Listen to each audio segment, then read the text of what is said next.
Há 2000 anos, uma arma simples assumia um poder sobrenatural. Muitos a desejavam. Agora existem 3.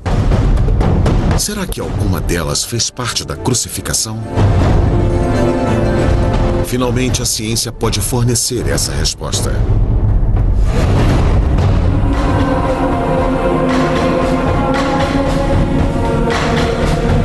A lança que feriu Cristo.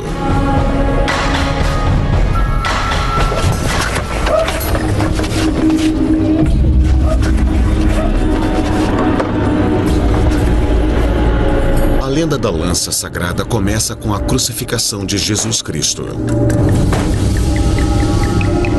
A Bíblia nos diz que a morte de Jesus foi misericordiosamente rápida. Para confirmar, um soldado romano perfurou Jesus com uma lança. A perfuração é um momento crucial para a fé cristã. Ela é a prova da morte de Cristo, tornando possível sua ressurreição. A lança se torna uma relíquia cristã pré-eminente. Nos séculos seguintes, ela assume uma reputação legendária.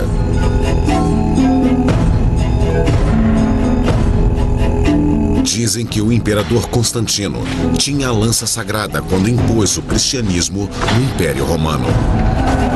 Com a lança ao seu lado, Carlos Magno criou a primeira União Europeia em meio ao caos da Idade Média. Tanto Napoleão quanto Hitler almejavam o poder místico da lança para que pudessem dominar o mundo. Hoje, existem 3 lanças sagradas, que não são consideradas cópias. Uma se encontra na Armênia, outra no Vaticano e a outra em Viena. Uma dessas poderia ser a lança de Cristo?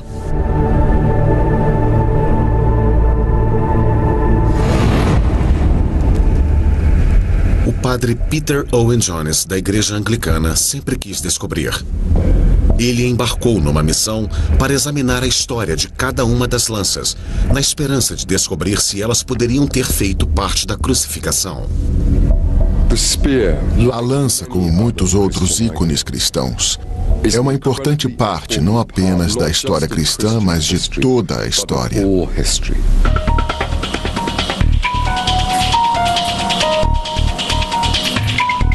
Robert Feder, especialista em metais e artefatos antigos, pretende avaliar cientificamente cada lança para determinar sua idade e origem.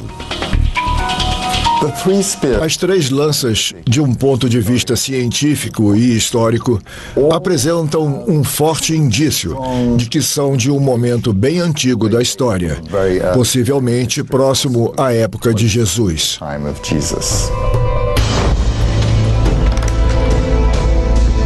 A primeira coisa que ouvimos sobre a lança sagrada depois da crucificação é que ela aparece na Armênia. Os armênios ainda afirmam possuir a lança sagrada. Portanto, este é o lugar onde Peter começa sua busca. Esta é a Catedral de Etchmiadzin, o coração e a alma da Igreja Apostólica Armênia. E é onde eles guardam a lança sagrada. Como ela veio parar aqui é uma ótima história. Segundo a Igreja Armênia, um dos 12 discípulos de Jesus levou a lança para lá. O apóstolo Tadeu chegou aqui alguns anos depois da crucificação. Ele trouxe a lança sagrada e os sacerdotes pagãos se sentiram bastante ameaçados com sua presença.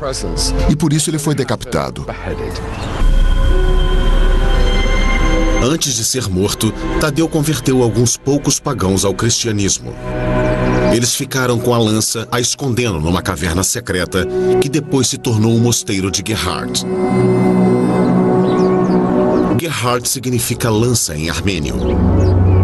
A lança permaneceu escondida por mais de 200 anos, até que um habitante local chamado Gregory desafiou os padres pagãos, pregando o evangelho na Armênia. Mas os pagãos eram poderosos. Gregory foi preso.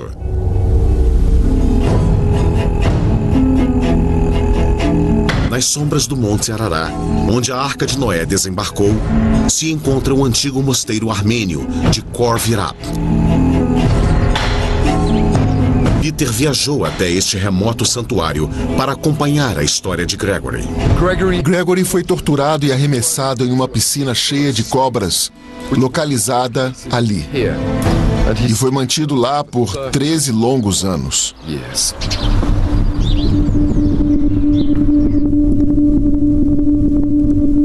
Milagrosamente, Gregory sobreviveu 13 anos naquela piscina de cobras. Conta a lenda que por fim ele recuperou a lança sagrada. Com a lança em suas mãos, ele derrotou os deuses pagãos. Converteu o rei e toda a sua corte ao cristianismo. E no ano 301 d.C., a Armênia se tornou o primeiro estado cristão. A lança foi então alojada no coração da igreja mãe da Armênia, a Catedral de Etmiadzin. Na igreja é uma das coisas mais sagradas que temos. Apesar da igreja armênia mostrar sua lança sagrada somente a cada 7 anos, Peter recebeu permissão especial para vê-la. Será que esta lança perfurou Jesus Cristo há 2000 anos?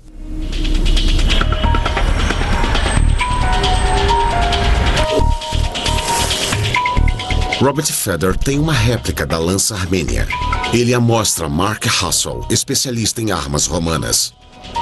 Esta não é a lança que perfurou Jesus. Por que não? Porque ela não é uma lança romana. O topo é totalmente diferente. Completamente diferente. Totalmente diferente. A igreja armênia concorda que esta lança não é uma arma romana, mas foi usada por soldados judeus na época com um desenho de cruz.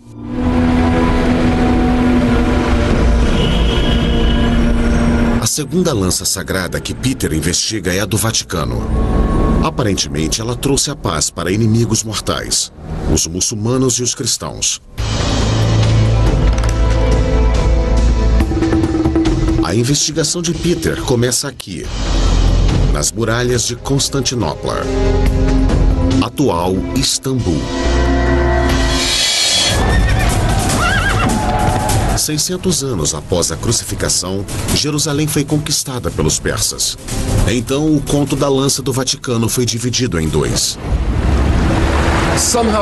De alguma forma, a ponta desta lança foi quebrada nessa época. Não sabemos como, mas ela veio parar aqui, em Constantinopla, capital do Império Romano do Oriente, onde foi colocada num crucifixo incrustado de pedras preciosas.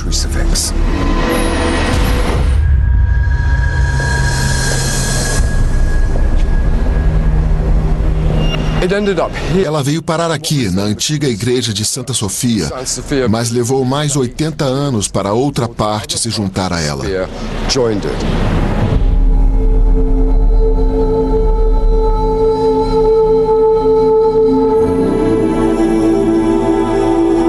Ambas as partes da lança continuaram em Constantinopla por mais 600 anos. Até que o rei francês Luís IX comprou a ponta da lança. Ele acreditava que essa importante relíquia oferecia a ele uma ligação direta com Deus e, consequentemente, honra e prestígio. A ponta que se encontrava na cruz foi mantida em Paris até seu desaparecimento durante a Revolução Francesa.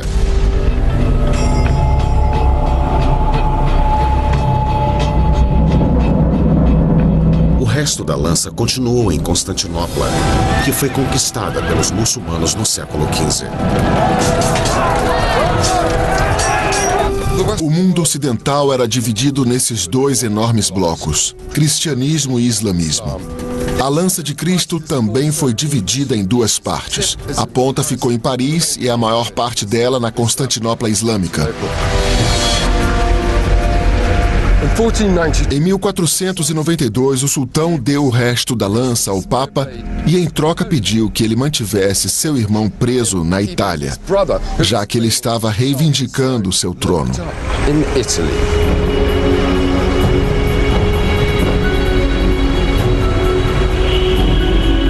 Foi um incrível pacto entre líderes de duas religiões rivais.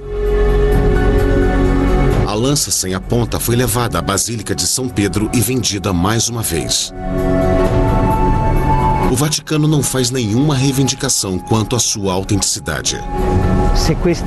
Se ela for a lança verdadeira, a autêntica, então nos oferece uma melhor compreensão da paixão redentora de Cristo e da misericórdia de Deus, que não busca vingança pelo mal que ele fez. Infelizmente, o Vaticano não mostra a lança, nem permite que ela seja testada cientificamente. Robert Feder foi capaz de localizar as únicas imagens existentes da lança do Vaticano. Uma série de desenhos feitos no início dos anos 1900. Ele os mostrou a Mark Russell. Essa poderia ser então uma genuína lança romana se considerarmos esse anel aqui ou isso aqui. Embora a lenda diga que as lanças da Armênia e a do Vaticano tenham um enorme impacto na história, Feder não conseguiu achar nenhuma ligação com a crucificação. Ele e Peter vão examinar agora a lança de Viena, que tem uma reputação incrível. E com uma análise cuidadosa, ela revela um segredo surpreendente. No interior do Museu de História da Arte de Viena está um tesouro. Este é o lar da lança de Viena, que faz parte de uma coleção de algumas das mais fabulosas joias e relíquias da Europa. O museu é a próxima parada de Peter. Ele quer examinar a estranha jornada dessa relíquia extraordinária. A história da lança de Viena é uma história de poder, glória e ganância. Sua reputação é extraordinária. Mesmo que as lendas em torno dela sejam parcialmente verdadeiras, ela ajudou a moldar o destino da humanidade.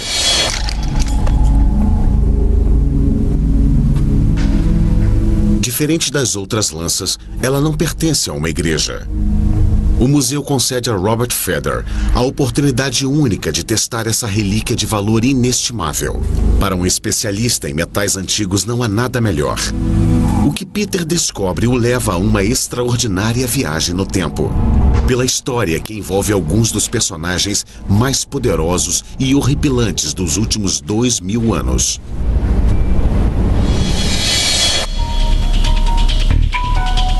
Robert Feder começou a investigação da lança de Viena há alguns anos atrás. Me ofereceram acesso especial à lança para um teste cuidadoso. E o que descobri foi extraordinário. Enquanto esperávamos a lança chegar do museu, eu ficava cada vez mais animado. Era uma oportunidade única de examinar uma relíquia de enorme importância histórica.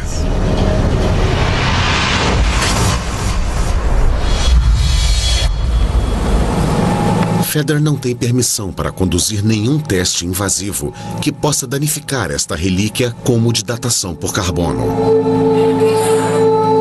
Mas há uma série de testes que ele pode fazer para descobrir os segredos da lança. Ele começa verificando suas dimensões e seu peso. Nós precisávamos determinar se a lança se encaixava nos parâmetros de uma lança romana normal. Feder, então, verifica as propriedades magnéticas.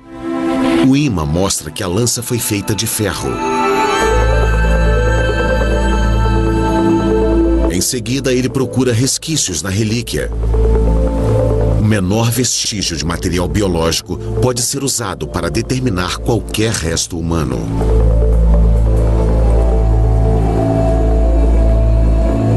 Infelizmente, a lança passou por uma limpeza em 1970. Então não há nada para ser coletado. Quando foi desmontada para a limpeza, o museu tirou uma série de fotos dela. Elas mostram que a lança é feita de várias partes diferentes. As fotos também revelam que por baixo do revestimento de ouro há um revestimento de prata escondido, com a inscrição em latim Lantia Sancti Mauriti, Sanctus Mauritius. A lança sagrada de São Maurício. Mas quem é São Maurício? Em um bosque à beira do lago, Peter descobre a lenda de São Maurício. Ela conta que após a crucificação, a lança sagrada foi passada pelos cristãos antigos até chegar ao Egito. Lá ela foi parar nas mãos de um centurião romano chamado Mauricius, ou Maurício.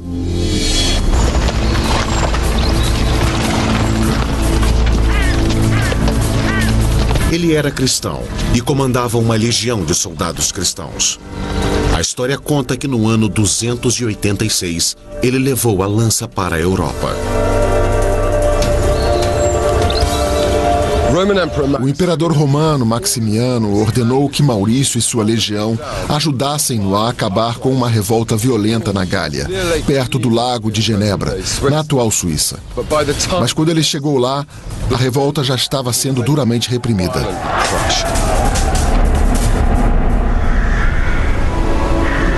Maurício ficou horrorizado ao descobrir que os homens massacrados eram cristãos.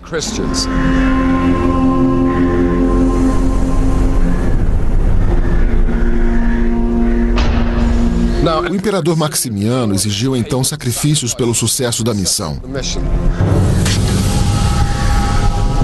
E foi neste momento que Maurício e seus homens respeitosamente se recusaram a participar.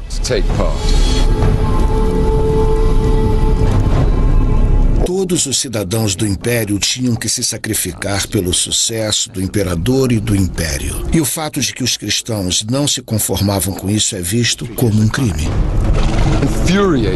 Enfurecido, Maximiano ordenou a execução de toda a legião. Mais de 6.000 homens foram mortos.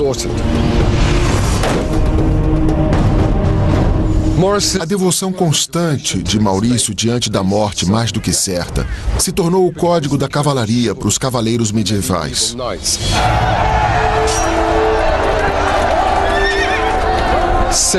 São Maurício é o santo padroeiro dos cavaleiros, soldados e exércitos.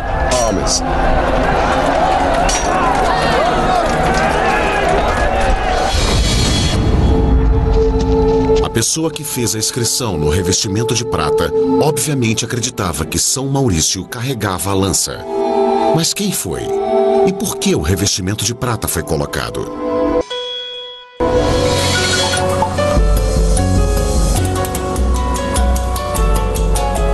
Analisando as fotos, Robert Feder descobriu que, em algum momento, a parte superior da lança foi quebrada em duas.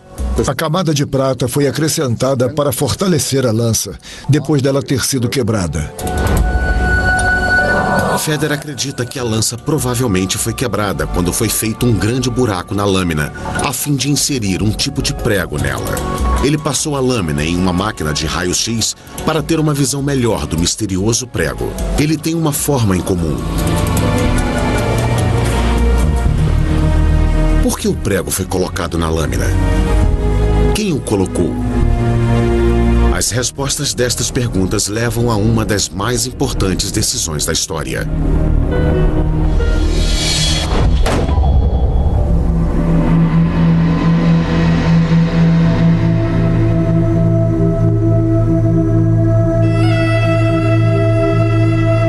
Seguindo a lenda da lança de Viena, Peter Owen Jones agora a encontra no centro de um dos maiores momentos de virada da história.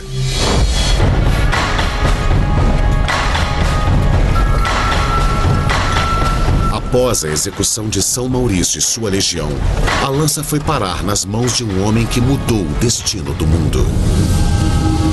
O imperador romano Constantino o Grande. Quando Constantino apareceu, o Império Romano foi fatalmente dividido, política e religiosamente. O Império Ocidental era composto pela Itália e o Império Oriental pela Turquia. Constantino era poderoso, mas extremamente ambicioso. Ele queria fazer o Império Romano voltar a ser forte. Para isso, ele precisava unificá-lo sob o comando de um líder, ele mesmo.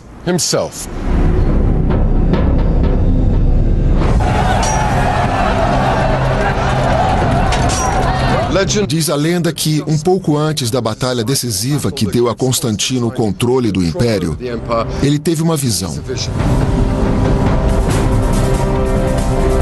Uma cruz em chamas aparecia acima do sol com as palavras: "Com este sinal ireis conquistar". Constantino ficou tão comovido com o que viu que pintou as primeiras letras do nome de Cristo em seu escudo e nos dos seus soldados. A lenda também diz que ele carregava a lança sagrada com ele na batalha. Constantino venceu a batalha e adotou o cristianismo. Ele não acreditava que, como um imperador cristão, poderia executar qualquer pessoa.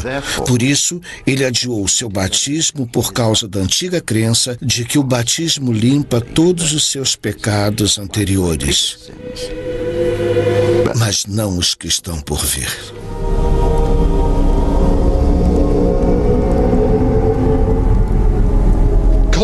Constantino viu na nova religião uma forma de unificar seu império repartido. E então tomou a decisão que mudou o destino da humanidade. O cristianismo se tornou a religião do Império Romano.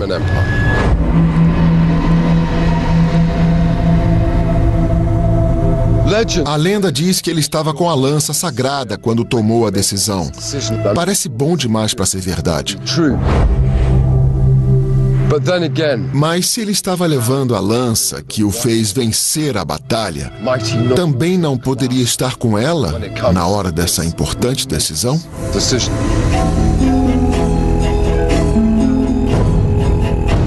Quando Constantino virou imperador, ele criou uma nova capital para seu império cristão, Constantinopla. Sua mãe, Helena, que se converteu ao cristianismo bem antes de Constantino, foi para a Terra Santa em busca de relíquias cristãs. Ela voltou com uma magnífica recompensa, incluindo o que ela acreditava ser resquícios da Santa Cruz e pregos da crucificação. Ela colocou os pregos na armadura do filho para protegê-lo. Talvez também tenha colocado um prego na lança sagrada. Robert Feder tirou fotos microscópicas da lança. Ampliados, os pregos parecem ainda mais intrigantes. Agora podemos ver que não é um prego, é um pino. E tem 3 partes em relevo marcadas com cruzes amarelas. O que elas significam? Por que elas estão lá? Quem as colocou? Em busca de pistas, Feder volta sua atenção ao resto das outras partes da lança. A partir dos raios-x e das fotografias antigas, ele faz um modelo virtual para ver como as partes se encaixam. Ele revela ainda outro mistério. Na base da lança, há 2 lâminas em forma de asa, que parecem ter sido acrescentadas mais tarde. Elas certamente não parecem romanas. Feder mostra Mark Hassel os raios-x da lança de Viena. Você pode ver neste raio-x que a base inferior é completamente separada da parte central. Certo. Então, removendo esta parte, voltamos ao básico. Este é o artefato original e parece uma lança romana.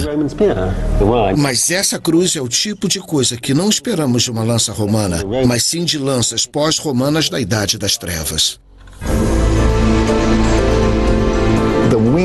Provavelmente as lâminas em forma de asa são de uma adaga do século 7 ou 8. Parece que várias partes da lança foram acrescentadas na era medieval. Talvez a lança inteira tenha sido feita nessa época. Hassel acredita que a ponta da lança possa ser romana. Talvez até seja da época de Cristo. Será que Robert Feder vai descobrir uma ligação direta com a crucificação? Traçando a história da lança de Viena, Peter Owen Jones descobriu que na era medieval ela desempenhou mais uma vez um importante papel na história.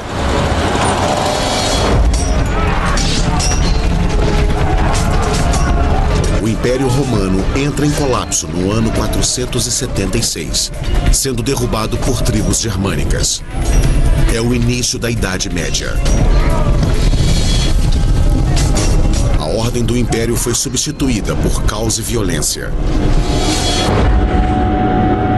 E acredita-se que foi durante este momento de medo e incertezas que muitas das partes da lança de Viena foram acrescentadas. Mas não se fala mais nada da lança sagrada por 200 anos. Até que ela apareceu nas mãos de um poderoso rei e guerreiro germânico, uma figura histórica de grande importância chamada Carlos o Grande, e também conhecida como Carlos Magno. Carlos Magno era um cristão devoto que almejava o poder e a glória da Roma antiga. Diz a lenda que ele levava a lança sagrada com ele quando conseguiu unir quase 12 atuais países europeus que naquela época estavam num estado quase constante de guerra. No ano 800, o Papa o coroou imperador desse vasto território, que se tornou o Sacro Império Romano. Carlos Magno era o homem mais poderoso da Europa. Será que foi ele quem acrescentou essas asas estranhas à lança romana? Para descobrir, Peter vai até a lança no coração do Sacro Império Romano, Nuremberg. Este é o castelo de Nuremberg. Até o ano 1500, ele serviu de lar aos imperadores do Sacro Império Romano. De acordo com um relato escrito sobre a lança na época de Carlos Magno, é bem possível que a lança estivesse com Constantino. Um bispo chamado Liutprando de Cremona escreveu no século X que a lança de Carlos Magno já havia sido de Constantino. Carlos Magno provavelmente tinha ouvido histórias sobre Constantino, que levava a essa inspiradora e poderosa lança, que também tinha unificado diferentes partes do Império Romano sob uma única religião, o cristianismo. É possível que Carlos Magno tivesse uma cópia da lança e na sua cabeça ele seria capaz de desempenhar uma tarefa semelhante.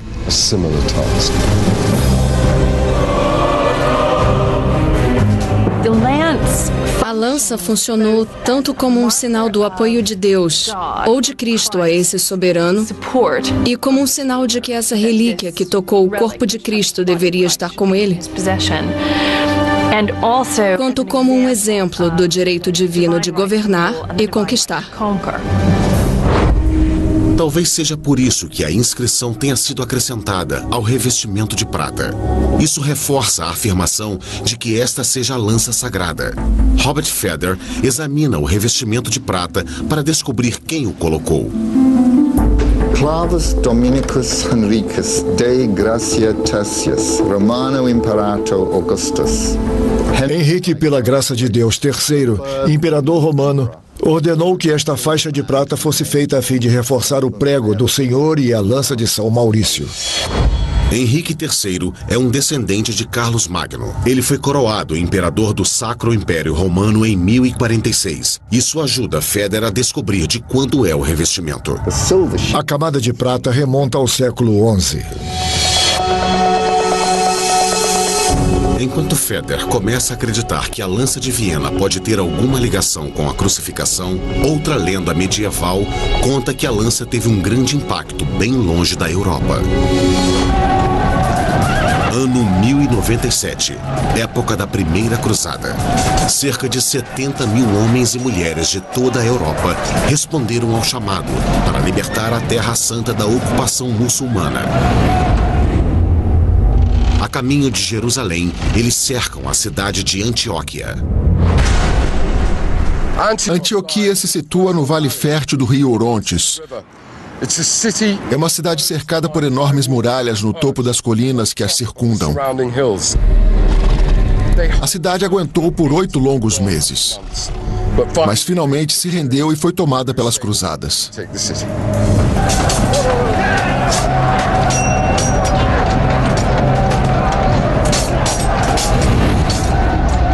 Mas logo após eles irem para as muralhas da cidade, um poderoso exército turco chegou e os cercou. Rapidamente, o desespero foi tomando conta. A água e a comida começaram a acabar. Os homens começaram a morrer. Foi neste momento que um pobre camponês chamado Pedro Bartolomeu teve uma visão. Ele dizia que Santo André vinha aparecendo para ele, dizendo que a lança de Cristo estava enterrada aqui, na Basílica de Antioquia. A Basílica não existe mais. Mas a antiga capital de São Pedro sobreviveu, cravada na montanha acima da cidade. Os cruzados começaram a cavar o chão da basílica e a encontraram. Ou melhor, Pedro Bartolomeu a encontrou. Era como um sinal de Deus. Agora eles não iam mais morrer de fome ou se render. Eles iriam lutar.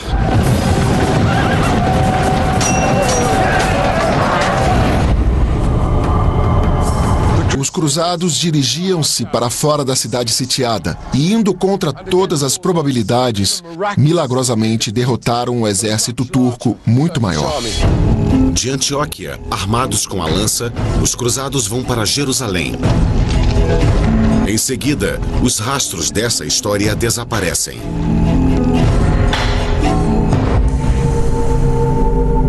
A próxima pista sobre o paradeiro da lança de Viena se encontra na camada de ouro que foi colocada sobre a de prata. Ela também tem uma inscrição em latim: Lantia et clavus Domini. Lança e prego do Senhor. Quem a fez e por quê?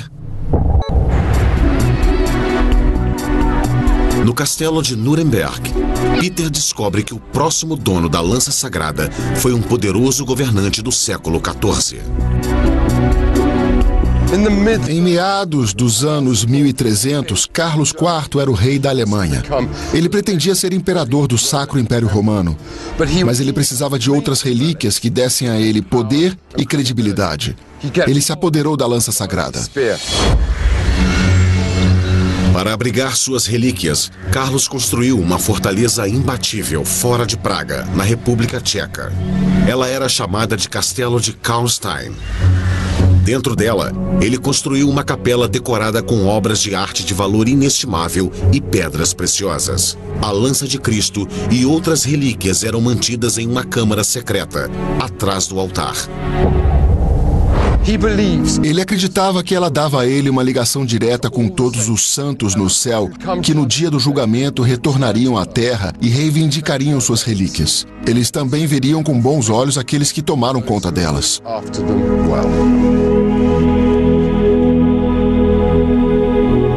Acredita-se que foi Carlos quem cobriu o revestimento de prata de Henrique com o seu de ouro, provavelmente para impressionar os santos. O revestimento de ouro é claramente do século XIV. Ambas as partes mencionam um prego do Senhor. Esse prego poderia ter feito parte da crucificação? Peter Owen Jones acompanhou a lenda da lança de Viena ao longo dos séculos, passando de um poderoso governante para outro. Agora ele acompanha sua terrível decadência. Início dos anos 1400. Um descendente de Carlos IV, precisando de dinheiro, vende a lança sagrada para o conselho da cidade de Nuremberg. Agora, a poderosa relíquia se torna a principal atração em um dos comércios mais lucrativos da Idade Média, o das relíquias. Uma das principais utilidades das relíquias no século XV era atrair ofertas de dinheiro. No centro da cidade, uma capela temporária especialmente construída era preparada. A nobreza e o clero se reuniram para fazer parte da exposição das relíquias.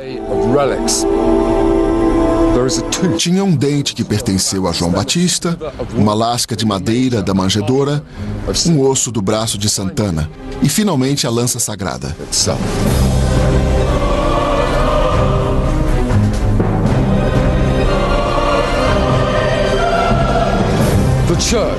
A igreja estava ganhando enormes lucros às custas dos fiéis. As pessoas estavam cansadas de serem exploradas.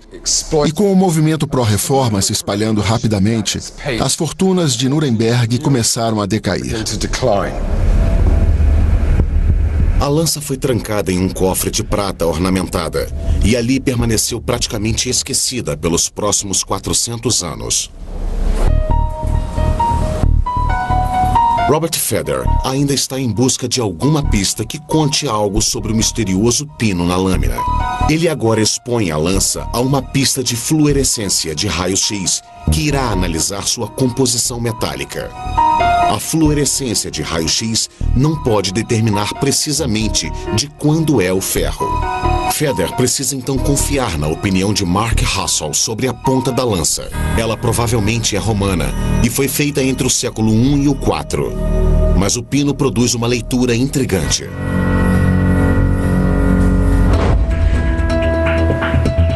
Peter agora acompanha a lança sagrada na turbulência do final do século XVIII, quando outro conquistador ansiava por seu poder e glória. O ano era 1796 e Napoleão estava espalhando desordem pela Europa. Ele cercou Nuremberg. E os membros do conselho da cidade tinham medo de que ele se tornasse invencível, se apoderando da lança sagrada. A lança carregava a promessa obscura de que quem estivesse com ela em suas mãos dominaria o mundo. Se você acreditasse, e mais importante ainda, se você fizesse outras pessoas acreditarem, ela proporcionaria a você um imenso poder.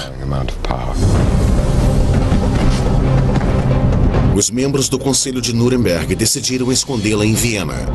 Os vienenses prometeram devolvê-la assim que a paz fosse restaurada.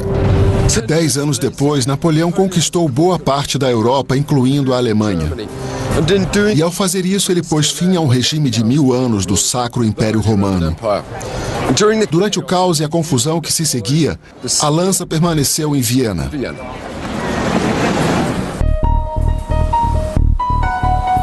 Feder agora amplia os medalhões nos pinos para examiná-los. Ele descobre algo estranho. Parece haver uma ligação entre os medalhões e o resto do pino. Olhando esses medalhões bem ampliados, eles parecem estar separados do pino. Com o microscópio, podemos ver que os dois metais estão separados. E podemos ver a diferenciação, as linhas separando os dois tipos de materiais. Fica bastante evidente com a fluorescência de raio-x e as chapas de raio-x que fizemos que a parte em relevo, os medalhões, estão separados do pino. Eles foram acrescentados em algum momento. É difícil dizer quando.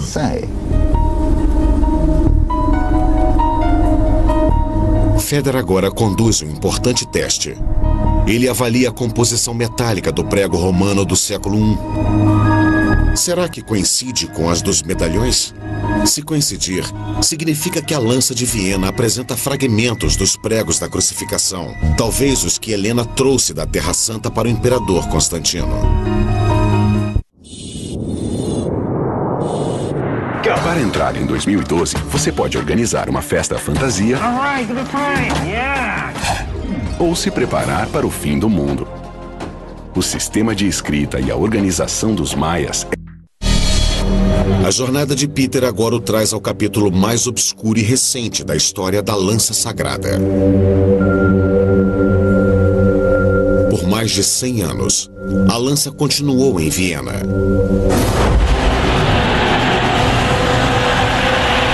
E então, em 1933, Adolf Hitler tomou o poder. 5 anos depois, ele conquistou a Áustria. Foi o primeiro passo em direção ao Império Nazista. O Terceiro Reich. Hitler não perdia tempo na apropriação de joias e relíquias do passado glorioso do Império. A lança de Cristo agora caía nas mãos de um dos mais infames ditadores da história. Ironicamente, Nuremberg era o lar espiritual dos nazistas. E foi para onde ele levou a lança. Numa estranha reviravolta do destino, Hitler levou a lança sagrada de volta a Nuremberg, seu lar, onde ficou por quase 400 anos. O sonho de Hitler de um império nazista durou pouco. No final de abril de 1945, o exército russo conquistou Berlim. Com a Alemanha derrotada, os americanos começaram a tentar recuperar todas as obras de arte valiosas e relíquias saqueadas pelos nazistas em toda a Europa. Eles encontraram a lança sagrada aqui.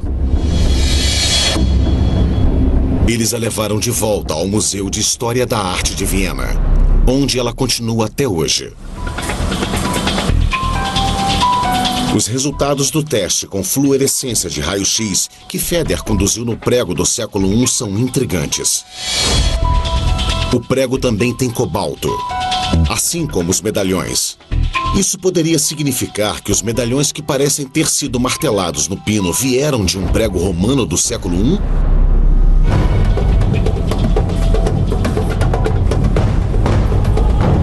Após completar uma análise detalhada do pino na lança de Viena, Robert Feder pode revelar agora o que ele descobriu. Um surpreendente segredo escondido por séculos dos nossos olhos. Será que Feder finalmente encontrou evidências que conectem esta lança à crucificação? É extraordinário. Tem algo aqui que é incrível. Podemos ver a imagem de um peixe no medalhão. É bem nítida. Não é um rabisco.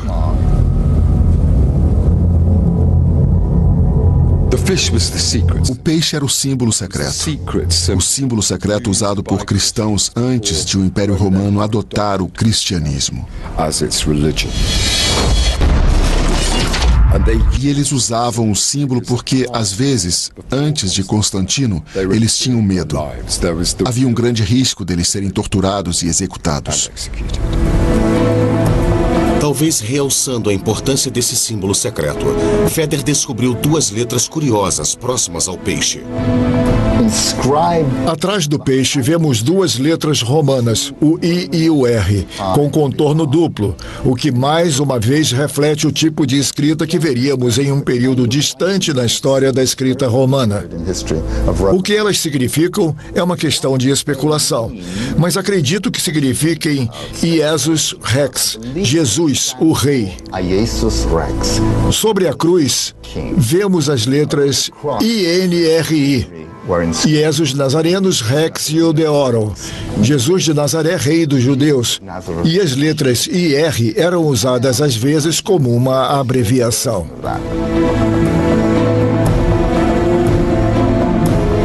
O peixe e as letras só podem ser vistos com um microscópio.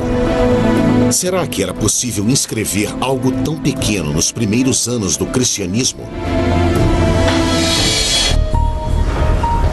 O Museu Petrie, em Londres, abriga uma das mais importantes coleções de artefatos egípcios. Entre eles está uma incrível pintura em miniatura. É da deusa Nepke, que se tornou protetora do faraó. Até mesmo com uma lente de aumento é difícil ver. Essa é uma lente do período romano. Ela ficou opaca, mas claramente foi usada como uma lente de aumento há mais de 2000 anos. Então a tecnologia já existia para ver e gravar nesse nível microscópico.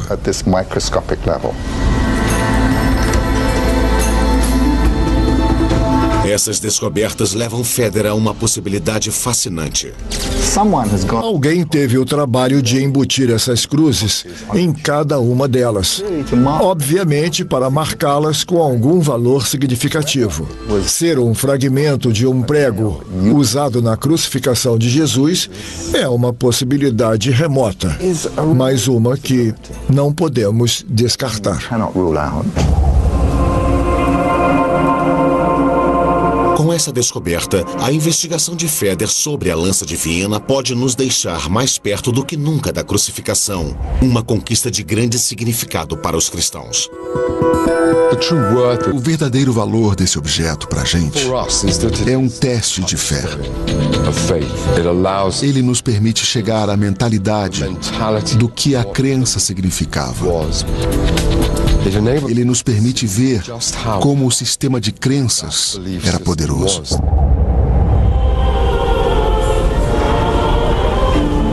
As lanças sagradas são parte história e parte lenda. Mas, para os cristãos de todo o mundo, elas são uma parte poderosa da fé de cada um deles. E por isso, seu valor é inestimável.